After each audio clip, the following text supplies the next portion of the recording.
Littlefinger, was a nasty piece of work and got his comeuppance in Season 7, or at least, that's what viewers were led to believe.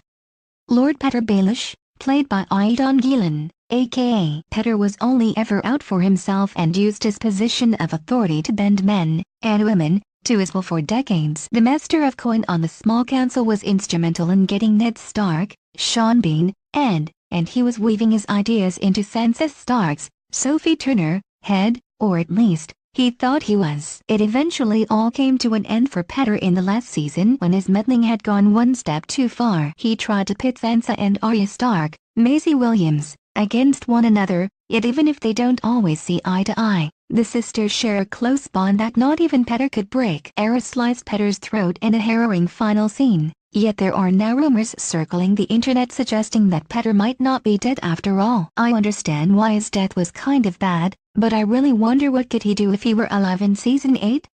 Asks Reddit user, Sombras. He continues, the main plot right now is Jon and Daenerys versus the White Walkers, and then whatever the F does sure say does. The user then goes on to posit a new theory in which Petyr actually somehow managed to survive the throat slicing. If Petyr is in Bravos and they add a faceless man, what is he going to do in 6 episodes?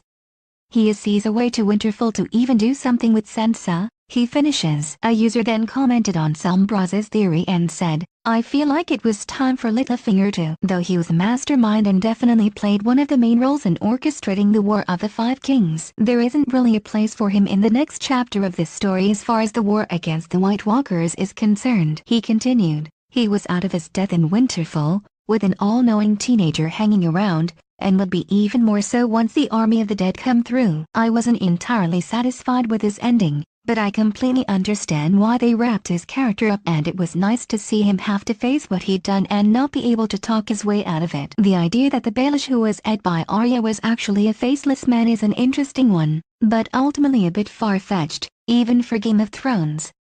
He finished. However, Petyr is still alive in the books, and it will be interesting to see how the character's arc develops in them and whether George R.R. Martin has something different in mind for this sinister character. Another fan theory that emerged recently is to do with Euron Greyjoy, Paulus Bake. Some fans think that he could be in for an encounter with Krakens, and could even meet his end to one of the mythical creatures. Krakens are mentioned in Martin's books, yet fans haven't seen them yet in the series. Could their debut come in Season 8? Game of Thrones Season 8 airs next year on HBO and Sky Atlantic. Seasons 1 to 7 are available to stream on NOW TV.